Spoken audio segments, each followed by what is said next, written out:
रहस्य और रोमांच से भरी कहानी नखलिस्तान। एक रात मैंने बिताई एक प्रेतवादित घर में। भूत और आत्माएं हर जगह व्याप्त। मेरे अलौकिक नायक अपना काम चला रहे हैं। अविश्वास में मुझे लगता है वे क्यों चले गए हैं। वे छाया में फीके पड़ जाते हैं। निर्भयता की भेंट चढ़ना, फिर भी उनका आभारी हूं उस मनमोहक नखलिस्तान के लिए। आप बहुत ज्यादा योजना बनाते हैं, मेरी बेटी शिकायत करती है। वह दृढ़ता से मानती है कि योजना बनाने के मेरे जुनून के कारण हम ज्यादा यात्रा नहीं करते। उसे लगता है हमें बस अपना बैग पैक करना चाहिए और ट्रेन में चढ़ना चाहिए और चल देना चाहिए। दूसरी ओर मुझे लगता है किसी भी स्थान के लिए शुरू करने से पहले हमें उन ट्रेनों के बारे में 100% सुनिश्चित होना चाहिए जिनसे हम यात्रा करेंगे, और निश्चित रूप से होटल के कमरों को पहले से बुक करने की आवश्यकता है। मैं यूं ही किसी भी ट्रेन में यात्रा करने वाली नहीं हूं, और मैं यूं ही किसी भी होटल में नहीं ठहर जाती हूं। मैं बहुत ही सफाई पसंद हूं, इसलिए मुझे साफ सुथरी रेलगाड़ी से यात्रा करना और साफ सुथरे होटल में रहना पसंद है। सच कहूं तो अगर मेरी जेब अनुमति देती तो मैं शायद द पैलेस ऑन व्हील्स जैसी रेलगाड़ी में यात्रा करती और ताज या हिल्टन जैसे 5 सितारा होटलों में ठहरती। दुर्भाग्य से मेरे मध्यम वर्ग के बजट के साथ मैं इस विलासिता को वहन नहीं कर सकती, और इसलिए किसी भी यात्रा से पहले इतनी तैयारी की आवश्यकता होती है। और अगर मैं अच्छी तरह से यात्रा नहीं कर सकती तो मैं अपने घर में रहना और यात्रा चैनल देखना पसंद करती हूँ और दुनिया के विभिन्न स्थानों की झलकियों का आनंद लेती हूँ आराम से मेरे बेडरूम में। दूसरी ओर मेरी बेटी को परवाह नहीं होती है। अगर किसी कारण से उसे स्लीपर क्लास में यात्रा करनी पड़ती है, वह एक सच्ची यात्री है, मैं नहीं। कुछ साल पहले 15 अगस्त के लंबे सप्ताहांत के दौरान मैंने अपने परिवार को सरप्राइज देने का फैसला किया। मैंने नैनीताल की अचानक यात्रा की योजना बनाई। जब मैंने अपनी बेटी को इस प्रस्ताव के बारे में बताया तो वो वाकई बहुत खुश हुई। हालांकि जब मैंने उससे कहा कि मैंने अपने 2 दिनों के प्रवास के लिए एक होटल में कोई कमरा आरक्षित नहीं किया है, तो उसके जैसा साहसी व्यक्ति भी थोड़ा अचंभित हो गया। उसने सोचा यह एक ही बार में बहुत अधिक हो गया था और महसूस किया कि मेरे लिए पहले से जगह आरक्षित न करना अनुचित था। मैं निश्चित रूप से उसे गलत साबित करने के लिए दृढ़ थी और अपनी प्रतिष्ठा को ठेस न पहुंचाने के लिए कोई भी जोखिम उठाने के लिए तैयार थी। ये भूल कर कि मैं यात्रा करने वाली अकेली नहीं थी और हम 3 लोग थे। मैंने कुछ होटलों के नाम और नंबर एकत्र किए और मैंने अपने परिवार से कहा एक बार जब हम नैनीताल पहुंचेंगे तो हम उनसे संपर्क करेंगे। किसी तरह मुझे यकीन था कि कोई अड़चन नहीं होगी। अपनी बेटी और उसके पिता की जिद के बावजूद मैंने किसी होटल से संपर्क नहीं किया। वे अंततः मेरे संकल्प के आगे झुक गए और सुखद आश्चर्य की आशा कर रहे थे। वो दिन आ गया जब हमने सुबह बहुत जल्दी अपनी यात्रा शुरू की। कानपुर से नैनीताल तक कार में करीब 10 घंटे का सफर है। यात्रा लंबी थी लेकिन सुगम थी। इतनी लंबी ड्राइव के लिए मौसम लगभग एकदम सही था। हालांकि बीच में बारिश का कुछ खतरा था। जब हम हल्द्वानी पहुंचे तब भी दिन का उजाला था। दोपहर के शायद 3 बज रहे थे, लेकिन चूंकि हम पहाड़ियों के अभ्यस्त नहीं थे और जल्दी अंधेरा हो जाने के भी अभ्यस्त नहीं थे, हम वास्तव में गंतव्य तक पहुंचने की जल्दी में थे। अंततः हम दोपहर करीब 4:30 बजे नैनीताल पहुंचे। जिन कुछ होटलों के नाम मैंने इंटरनेट से जुड़ाए उनसे पहले संपर्क किया। पहले कुछ होटल वालों ने हमें यह कहते हुए खारिज कर दिया कि कोई खाली कमरा नहीं था। निराश अभी भी आशा के विपरीत हम झील के दूसरी ओर गए, लेकिन कोई सफलता नहीं मिली। मेरी बेटी ने मन्नू महारानी नाम के एक होटल का सुझाव दिया, जहां उसके दोस्त अपनी छुट्टियों के दौरान रुके थे। तब मेरी बेटी की होटल बुक करने की जिद मुझे सता रही थी। मैंने तुरंत उसका सुझाव लिया और उक्त होटल की तरफ चल दिया। वो बहुत अच्छा होटल था, लेकिन दुख की बात कि वहां भी कोई कमरा खाली नहीं था।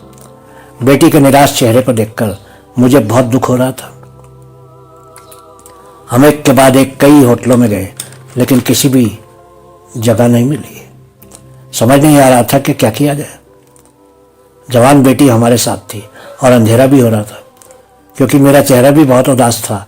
मेरे पति और मेरी बेटी ने भी कोई शिकायत नहीं की कि मैंने पहले होटल बुक क्यों नहीं किया था।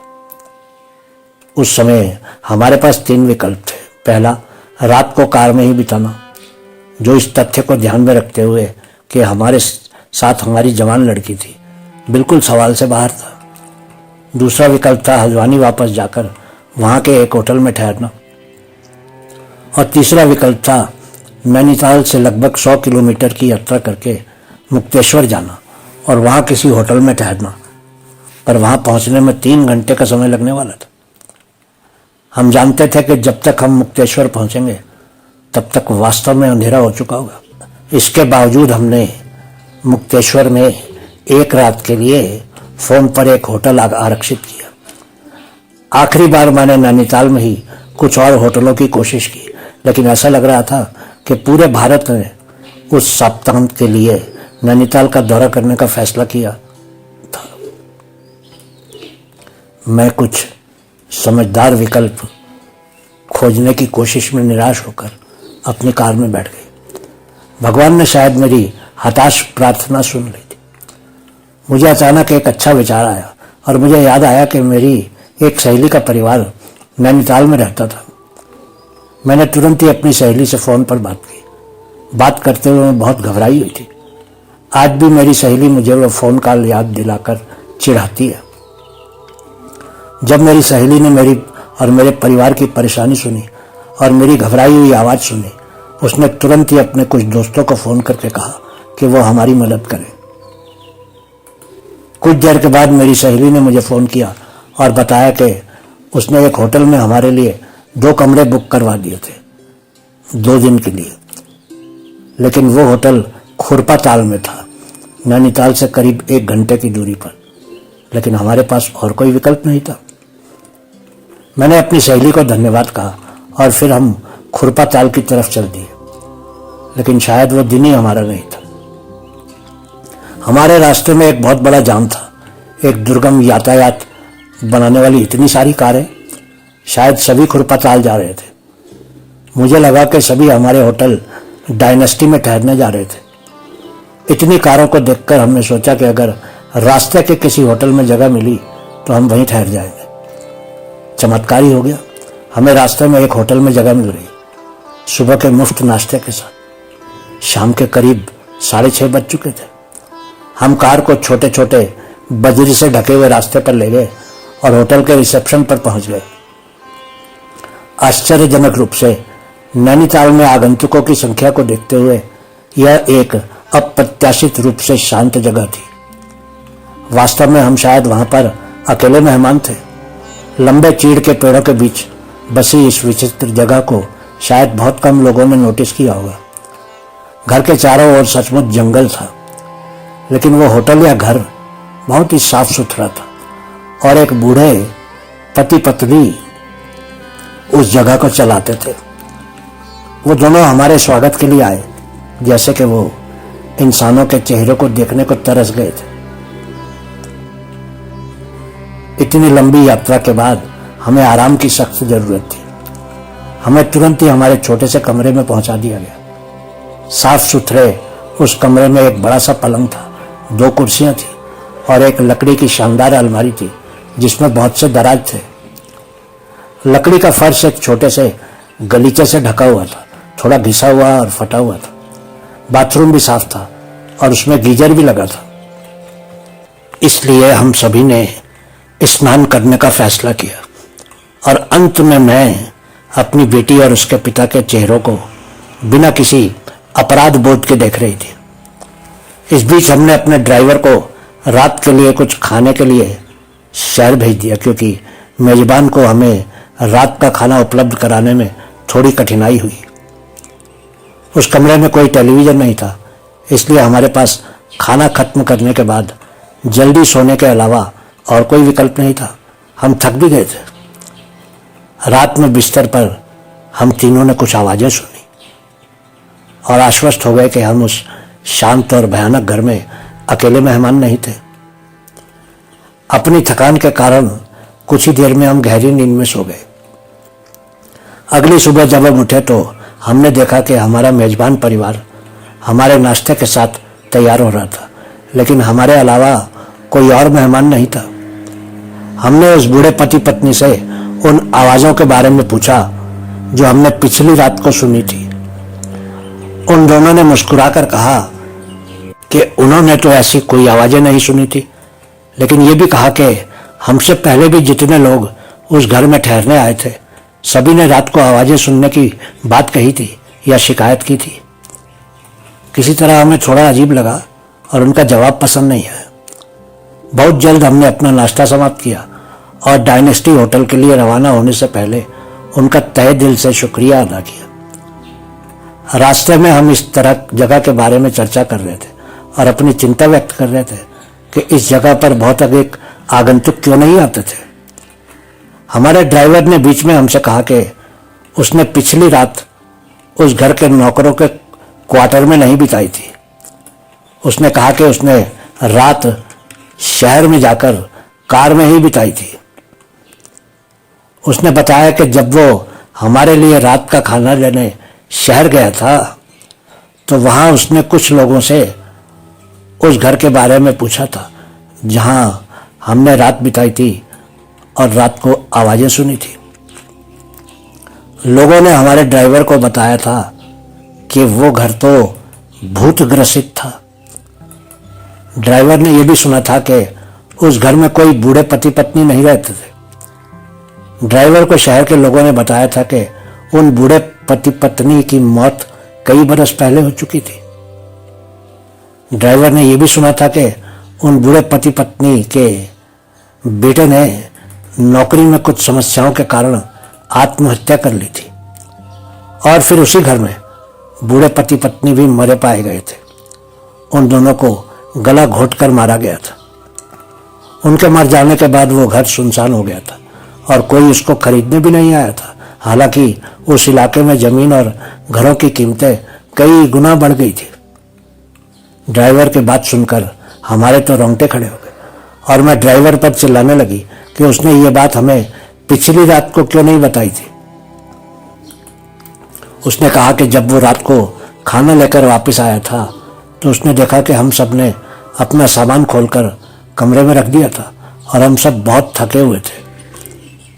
उसने कहा कि उस समय उसकी हमें सच बताने की हिम्मत ही नहीं हुई थी। उसने सोचा था कि उस बात को सुबह तक छुपाए रखना ही ठीक था, क्योंकि वो चाहता था कि हम उस रात को इतनी लंबी यात्रा के बाद आराम कर लेते। मैं अभी भी समझ नहीं पाती हूँ कि कैसे हमारे ड्राइवर ने हमसे पूरी रात एक गैर मौजूद जोड़े के साथ लगभग एक गैर मौजूद घर में बिताने की उम्मीद की थी। लेकिन सच ये था कि हमने उस भूतिया घर में रात बिताई थी और हमने बूढ़ा और बुढ़िया के द्वारा पकाया हुआ नाश्ता भी खाया था। टोस्ट, ऑमलेट, कॉफी और सभी और चीजें असल थी और हमने जमकर नाश्ता किया था। नाश्ता बहुत ही स्वादिष्ट था। अब हम जानते हैं कि भूतों के द्वारा पकाया गया नाश्ता कैसा स्वाद देता है। आज तो हम उस बारे में मजाक कर लेते हैं, लेकिन तब तो हमारे होश ही उड़े हुए थे ये जानने के बाद कि वो भूत ग्रसित घर था। एक भूतिया घर में पूरी रात बिताने, दो जीवित भूतों के द्वारा गपशप करने और उनके द्वारा पकाया गया नाश्ता करने के विचार ने हम सभी को झकझोर कर रख दिया था। इस घटनापूर्ण प्रवास की तुलना में डायनेस्टी होटल में अगले 2 दिनों का प्रवास बहुत नीरस था। वापस जाते समय जिज्ञासा से हम उस प्रेत बाधित जगह को देखना चाहते थे। रहस्यमय ढंग से, घर बाहर से भी किसी भी कोण से रहने योग्य नहीं लग रहा था। मेरी बेटी अब भी मुझे ये कहकर चिढ़ाती है कि उसकी कायर और बेहद बोरिंग माँ के लिए एक ट्रिप में उतना रोमांच बहुत ज़्यादा था। बहुत बहुत शुक्रिया।